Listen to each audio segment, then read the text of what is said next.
Assalamualaikum warahmatullahi wabarakatuh. Selamat pagi, salam sejahtera bagi kita semua. Perkenalkan, saya Apoteker Endang Agustina, Magister Farmasi, salah satu dosen tetap pada program studi S1 Farmasi Sekolah Tinggi Ilmu Farmasi Padang. Saat ini saya dalam proses mengikuti sertifikasi dosen yang diselenggarakan oleh Kemdikti Saintek tahun 2026. Saya akan melakukan penyusunan dokumen pernyataan diri dosen dalam unjuk kerja Tridharma Perguruan Tinggi PDD UKT-PT khususnya dalam bidang pengajaran.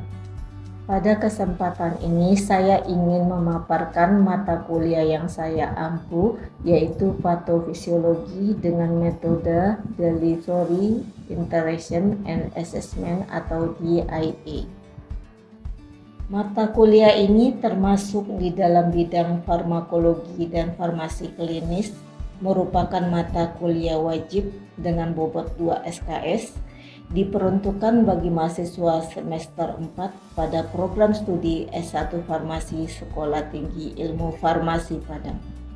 Deskripsi mata kuliah ini merupakan mata kuliah yang memberikan pemahaman mengenai proses terjadinya suatu penyakit dan perubahan fisiologis yang terjadi akibat adanya penyakit. Pembahasannya dimulai dari definisi atau pengertian dari penyakit, klasifikasi penyakit, etiologi, perjalanan atau proses perkembangan penyakit, dan perubahan yang terjadi, serta gejala atau manifestasi klinis yang tampak pada pasien. Kuliah patofisiologi ini terdiri atas 14 kali pertemuan dan 1 kali pertemuan untuk ujian tengah semester dan 1 kali pertemuan untuk ujian akhir semester. Materi pembelajaran selama 1 semester antara lain meliputi inflamasi, penyakit tuberkulosis, infeksi saluran kemih, influenza, infeksi saluran pernapasan atas dan bawah, dan infeksi gastrointestinal. Di samping itu ada juga materi parasit disease yang meliputi malaria, toxoplasmosis, herpes, gonore, HIV/AIDS, hepatitis, dan infeksi jamur. Selanjutnya yang terkait dengan saluran gastrointestinal, gangguannya meliputi GERD, diare, konstipasi, mual muntah, dispepsia, dan peptic ulcer. Materi tentang asidosis, alkalosis, metabolik, dan respiratori, ada penyakit asma, PPOK, batuk, flu, dan rinitis alergi. Penyakit yang lainnya adalah sirosis hepatik, CKD, AKI, BPH, dan untuk yang terkait dengan penyakit pada tulang dan persendian adalah gout, osteoartritis, dan rheumatoid arthritis. Sedangkan penyakit autoimun yang dibahas adalah SLE dan AML. Metode pembelajaran pada mata kuliah patofisiologi ini terdiri dari ceramah interaktif dan diskusi kelompok. Mahasiswa dikelompokkan berdasarkan materi pembelajaran yang diajarkan, kemudian hasil daripada tugas kelompok itu dimasukkan di dalam komunikasi interaktif di dalam Telegram dan bisa diakses oleh semua mahasiswa. Sedangkan sistem pembelajaran terdiri dari sinkronus, yaitu pertemuan tatap muka di dalam kelas setiap pekannya. Capaian pembelajaran mata kuliah patofisiologi ini yaitu mahasiswa mampu menguasai konsep teoritis ilmu patofisiologi yang dimanfaatkan dalam analisis informasi secara logis dan kritis dalam pengambilan keputusan ataupun penyelesaian masalah terkait obat dengan pendekatan berbasis evidence-based medicine serta berkontribusi dalam perbaikan dalam ilmu farmasi. Capaian pembelajaran yang kedua, mahasiswa mampu mengikuti perkembangan ilmu pengetahuan dan teknologi dan mendesiminasi dan menyediakan informasi terkait obat dan sediaan farmasi lainnya dalam upaya promotif dan preventif yang dilaksanakan secara profesional dan bertanggung jawab sesuai bidangnya. Bobot penilaian dalam mata kuliah patofisiologi ini terdiri atas tugas kelompok 30%, kuis 20%, ujian tengah semester 25%, dan ujian akhir semester 25%. Penilaian dilakukan secara objektif berdasarkan indikator seperti ketepatan dan penguasaan materi untuk setiap mata pelajaran. Mata kuliah ini terdiri dari 16 kali pertemuan yang akan diberikan oleh 2 dosen sebagai tim teaching. Pada bahan kajian yang akan saya ampu terdiri dari 7 topik. Berikut adalah cuplikan secara sinkronus untuk kelas perkuliahan patofisiologi pada pertemuan kelima dengan bahan kajian atau topik patofisiologi infeksi saluran kemih atau ISK. Assalamualaikum warahmatullahi wabarakatuh. Waalaikumsalam warahmatullahi wabarakatuh. Mahasiswa semua, kita panjatkan puji dan syukur kehadiran Allah. Pada perkuliahan ini seperti biasa ya kan, Ibu akan memaparkan tentang ya patofisiologi. Yang harus kita kuasai adalah ya yang pertama adalah definisi ya sesuai dengan RPS yang sudah Ibu sampaikan kepada kalian, yaitu definisi, kemudian yang kedua adalah klasifikasi tentang penyakit tersebut, kemudian yang ketiga adalah etiologi, artinya apa ya yang disebabkan oleh penyakit ini, penyebabnya apa, kemudian yang keempat adalah skema patofisiologi, artinya patogenesis daripada penyakit ini ya yang mempengaruhi tubuh kita. Kemudian yang kelima adalah perlu kita ketahui tentang manifestasi klinis ya. Manifestasi klinis tentu kalian sudah Ibu terangkan adalah gejala-gejala dari penyakit tersebut. Baik, pada minggu kelima ini kita akan mengangkat tentang penyakit infeksi saluran kemih ya. Mau ke toilet, kemudian mungkin kalian juga ada yang merasa ya pada malam hari kok ke kamar mandi terus ya kan, gejalanya kayak seperti ini, atau pada orang tua kalian atau mama yang mengeluh nggak nyaman sih di bagian bawah perut mama ini. Jadi kenapa ISK ini bisa terjadi? Ada yang kita mungkin pada saat kalian karena anak perantauan semua ya, dalam perjalanan travel gitu kan, kemudian biasanya kan dia berhenti di SPBU ya, atau di tempat toilet yang disebut dengan toilet umum ya. Di situ kalian pergi ke toilet gara-gara buru-buru, air tergenang aja. Pada saat dites ya, air itu tidak ada mengalir. Ya namanya yang keburu-buru untuk buang air kecil, berarti kita menggunakan air yang tersedia.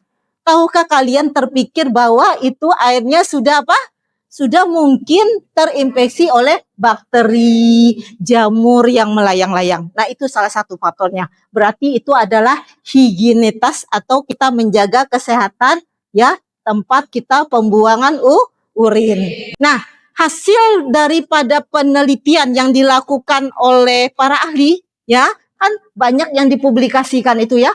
Ternyata ISK itu lebih banyak diderita oleh perempuan. Tahu kalian apa penyebabnya? Tidak. Nah, nanti di sini kita akan terangkan ya, akan Ibu terangkan. Sekarang kita memahami dulu yang pertama dulu. Apa tadi yang pertama?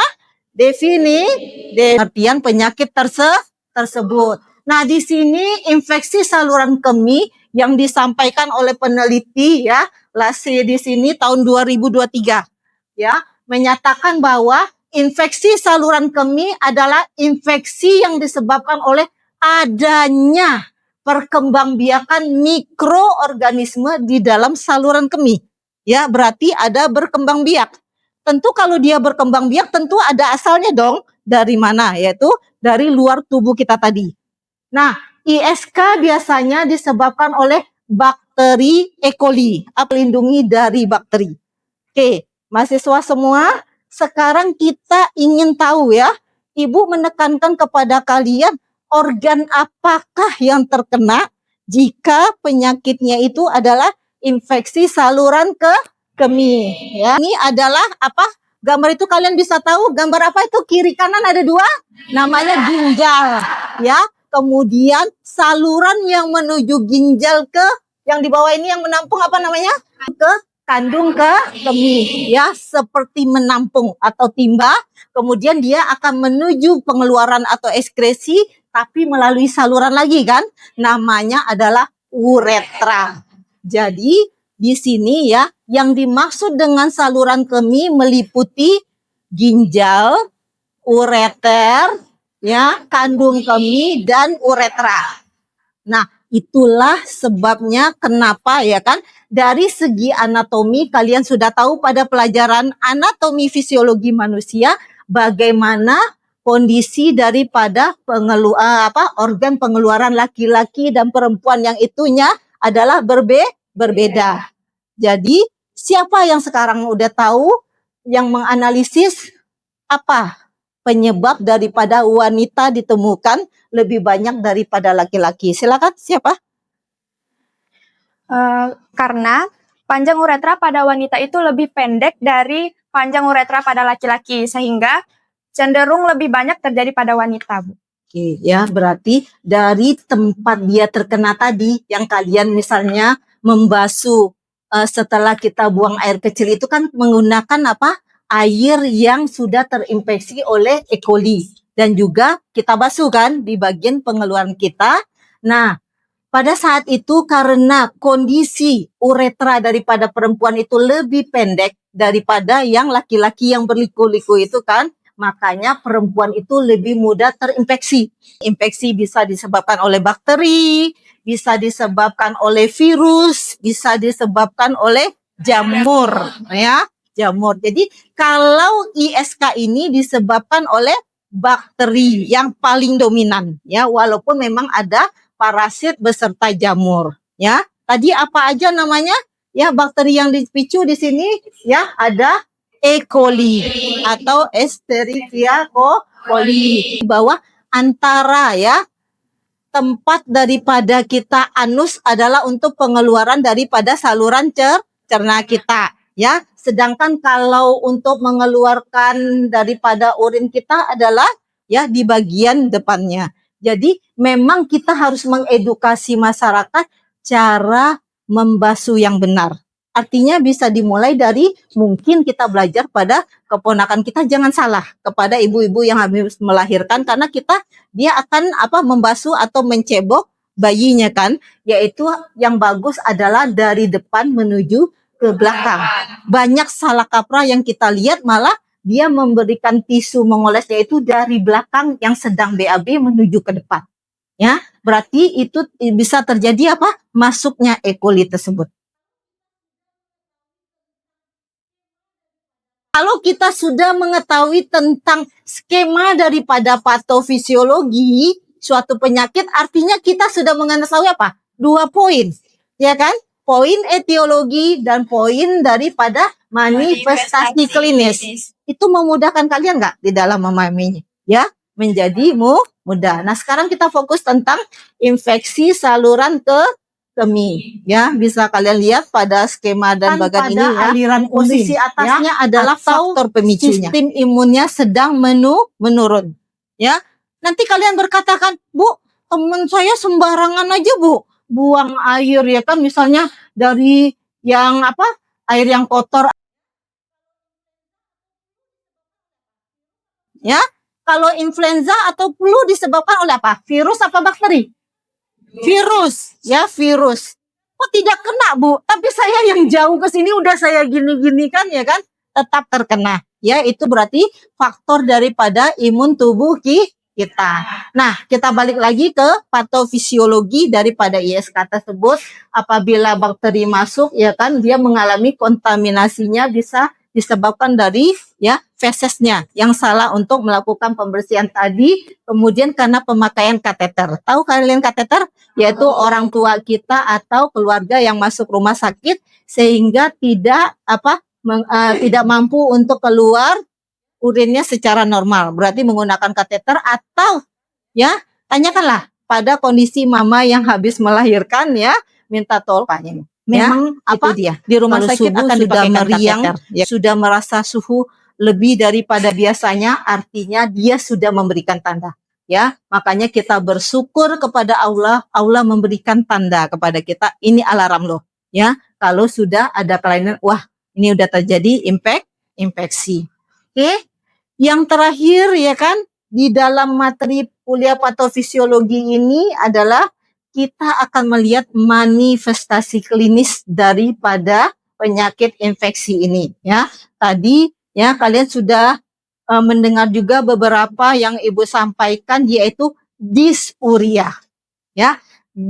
Dari kata dys berarti dia kesulitan untuk buang air kecil dengan gejala-gejala yang dirasakannya. Kemudian ada juga yang seperti anyang-anyang itu ya, yang istilah pada masyarakat, mau buang air, udah ke toilet tidak.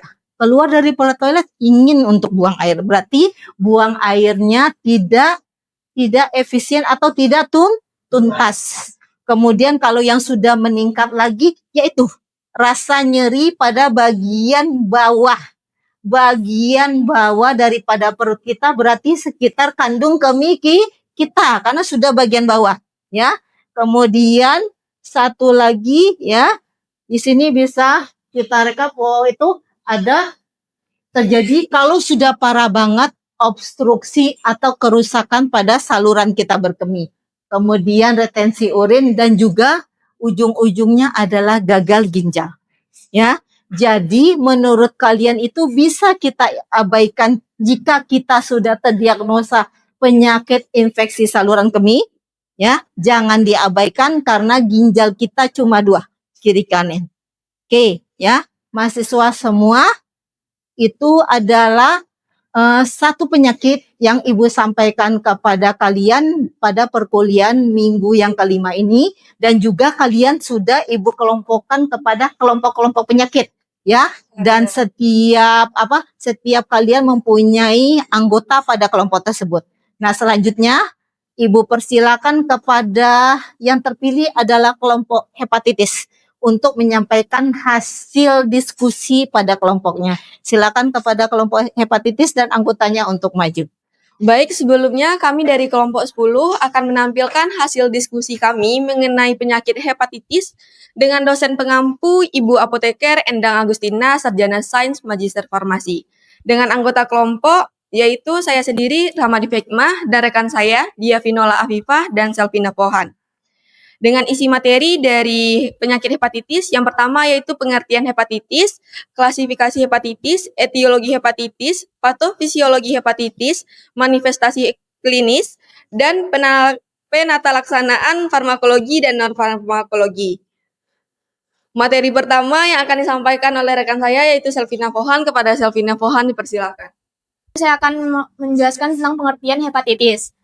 Hepatitis adalah inflamasi atau peradangan pada hati yang menyebabkan sel atau jaringan pada hati mengalami nekrosis akibat dari adanya infeksi virus, toksik, gangguan metabolik, atau obat-obatan dan kelainan antibodi. Hepatitis banyak disebabkan oleh virus apabila inflamasi berlangsung kurang dari 6 bulan. Disebut hepatitis akut dengan keparahan bervariasi dari infeksi asimptomatik ringan hingga gagal hati akut yang fatal dengan tanda terakhir disebut ditandai secara klinis dalam waktu 6 minggu, sedangkan hepatitis kronis merupakan inflamasi hati yang berlanjut tanpa perbaikan selama lebih dari 6 bulan. Selanjutnya yaitu gambar pada hati yang terkena hepatitis. Yang pertama adalah hati sehat, selanjutnya hati menjadi kronis. Selanjutnya yaitu gambar hepatitis pada orang dewasa. Yang pertama yaitu perubahan kulit menjadi warna kuning, dan yang kedua pembesaran pada bagian perutnya. Berikutnya contoh pada bayi, dan kulitnya juga berubah menjadi kuning, perutnya juga menjadi besar. Selanjutnya bagian klasifikasi hepatitis yang akan dijelaskan oleh teman saya. Si hepatitis. Secara garis besar, klasifikasi hepatitis terbagi menjadi dua. Yang pertama berdasarkan durasi dan yang kedua berdasarkan etiologi. Untuk berdasarkan durasi itu terbagi lagi menjadi dua, yaitu akut dan kronis. Berdasarkan etiologi juga terbagi menjadi dua, yaitu virus dan non-virus. Berdasarkan durasi, hepatitis akut merupakan hepatitis yang terjadi dalam jangka waktu tidak lebih dari 6 bulan dan terkadang dapat sembuh dengan sendirinya. Hepatitis kronis merupakan hepatitis yang masih menjangkit seseorang lebih dari 6 bulan dan dapat menyebabkan kerusakan hati dengan kondisi yang lebih parah, seperti sirosis, fibrosis hati, karsinoma hepatoseluler, hingga kematian. Sudah saya jelaskan bahwa terbagi menjadi dua, yaitu virus dan non-virus. Di sini, virus yang menyebabkan hepatitis, yang pertama ada virus A, virus B, virus C, virus D, dan virus E. Sedangkan pada non-virus itu disebabkan oleh alkoholik, autoimun, dan obat, serta toksin. Hepatitis A disebabkan oleh virus hepatitis A atau yang sering disebut dengan HAV. Selanjutnya, patofisiologi hepatitis yang akan disampaikan oleh rekan saya. Pada rekan saya persilakan. Baik, selanjutnya yaitu patofisiologi hepatitis. Berikut adalah skema dari patofisiologi hepatitis. Yang pertama yaitu disebabkan etiologinya ada 4 macam. Yang pertama kontaminasi virus yang disebabkan oleh sanitasi, makanan, dan minuman. Yang mengakibatkan virus masuk dari fekal oral yang mengakibatkan hepatitis A terjadi dan hepatitis E. Yang kedua yaitu pengaruh alkohol, zat toksin, virus hepatologi mengakibatkan hepatitis B kronis, dan hepatitis D. Yang ketiga yaitu dari pengaruh alkohol tadi mengakibatkan kerusakan hepar atau sirosis dan kanker hati yang mengakibatkan invasi virus hepatitis E di dalam tubuh. Yang keempat yaitu transfusi darah atau penggunaan jarum secara bersamaan di rumah atau rumah sakit yang mengakibatkan hepatitis C. Keseluruhannya yang mengakibatkan peradangan pada hepar. Peradangan pada hepar mengakibatkan 3 hal, yaitu aktivitas neutrofil dan makrofag. Yang kedua yaitu gangguan suplai darah normal pada hepar. Yang ketiga pembesaran hati. Selanjutnya materi mengenai manifestasi klinis. Pada hepatitis A manifestasinya yaitu mual dan muntah, kulit dan putih mata menjadi kuning atau disebut juga dengan ikterus. Yang selanjutnya ada diare, demam, hilangnya nafsu makan dan berat badan. Baik mahasiswa semua, tepuk tangan untuk kelompok 10. Silakan pada kelompok 10 untuk duduk kembali. Baik mahasiswa semua, tadi kelompok 10 sudah menerangkan tentang apa judulnya? Hepatitis, ya. Dari kata hepatitis itu berarti ada kata apa di situ? Peradangan, hepar dan ya itis. Artinya hepar adalah hati, itis adalah proses atau inflamasi daripada peradangan, ya. Jadi terjadinya inflamasi atau radang pada hati. Kalian sudah ngeliat lagi ya, dipelajari lagi bagaimana definisinya, bagaimana klasifikasinya, kemudian etiologi atau faktor pemicu daripada penyakit tersebut, kemudian adalah skema patofisiologi yang penting ya, dan juga yang terakhir adalah manifestasi klinis. Kalau tentang obat-obatannya, nanti kalian akan lanjut pada pembelajaran berikutnya dengan dosen yang berbeda lagi, namanya adalah farmakoterapi. Ya, di sini di Stifam Padang, farmakoterapi akan meliputi 4 kali pertemuan ya, berarti 4 semester kalian ada FT1, FT2, FT3 dan 4. Sedangkan kalau kuliah patofisiologi hanya mengetahui aja bagaimana tentang ya 5 poin tadi yang utama ya. Ibu harapkan kepada kalian paham ya setidak-tidaknya bahwa hepatitis itu disebabkan oleh apa tadi?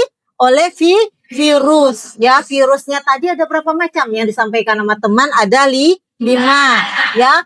Virus A, gampang sekali menghafalnya ya. A, B, C, D, dan E ya. Nah, dari situ kalian belajar mandiri lebih lanjut lagi karena kalau pembelajaran di kampus hanya 100 menit. Sedangkan kalian diminta untuk belajar mandiri lagi dan kita juga tugas kelompok sudah di-share ya di grup yang untuk memasukin tugas kalian. Tinggal kalian persiapan belajar mandiri dan menghafalnya ya untuk lebih persiapan UAS ya. Silakan tunjuk tangan. Ya, ya, kamu apa yang tahu? Nah, ya, kulitnya kuning terutama pada apa?